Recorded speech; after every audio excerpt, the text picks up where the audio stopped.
ঐতিহাসিকভাবে ইরান হচ্ছে সেই একটা সভ্যতাগত জাতি।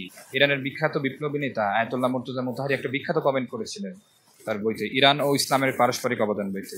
ইসলাম ইরানকে দিয়েছে ধর্ম, আর ইরান ইসলামকে দিয়েছে সভ্যতা, সংস্কৃতি। সুতরাং সেই দিক থেকে বিবেচনা করলে ইরানের জাতি কখনো হার মানার জাতি না। ইরানি জাতিগতভাবে, সভ্যতাগতভাবে, সাংস্কৃতিকভাবে, ধর্মীয়ভাবে সমৃদ্ধ একটা জাতি। ইরানি জাতি কখনোই ঔপনিবেশিক এবং পাশ্চাত্য শক্তির কাছে মাথা নত করবে না।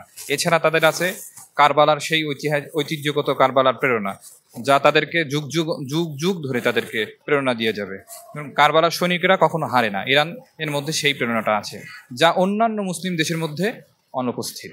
আসলে ঐতিহাসিকভাবে ইরান অনেক, আমার কাছে মনে হয় যে ইরান অনেক বেশি শক্তিশালী। কারণ ইরানের, আমাদের বাংলাদেশের যদি আমরা ঐতিহাসিক ভাবে যদি বাংলাদেশকে বলি, সেই জায়গায় বাংলাদেশের বয়স এখন মনে হয় 54 থেকে 55 বছর, কিন্তু ইরানের সেই জায়গায় বয়স কিন্তু বলা যায় যে 4000 বছর পূর্বের ইরানের যে ঐতিহ্যগত যে আছে ওটা আছে। সেই জায়গা থেকে ইরানের কিন্তু ইতিমধ্যেই অনেক রকমের ইরানের যুদ্ধে সংশ্লিষ্ট হয়েছে, এবং তাও কিন্তু ইরান তার সগৌরবে দাঁড়িয়ে আছে।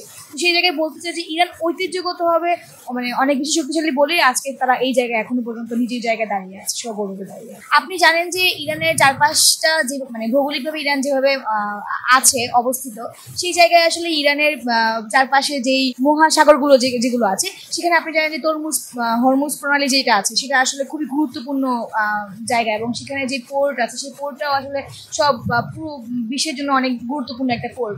তো আমার মনে হয় যে ভৌগোলিক এবং ঐতিহ্যগত দুই দিক থেকে আসলে ইরান অনেক গুরুত্বপূর্ণ অবস্থানে আছে বলেই আসলে ইরানের সাথে অন্যান্য দেশের এত গোলযোগ সৃষ্টি হয়।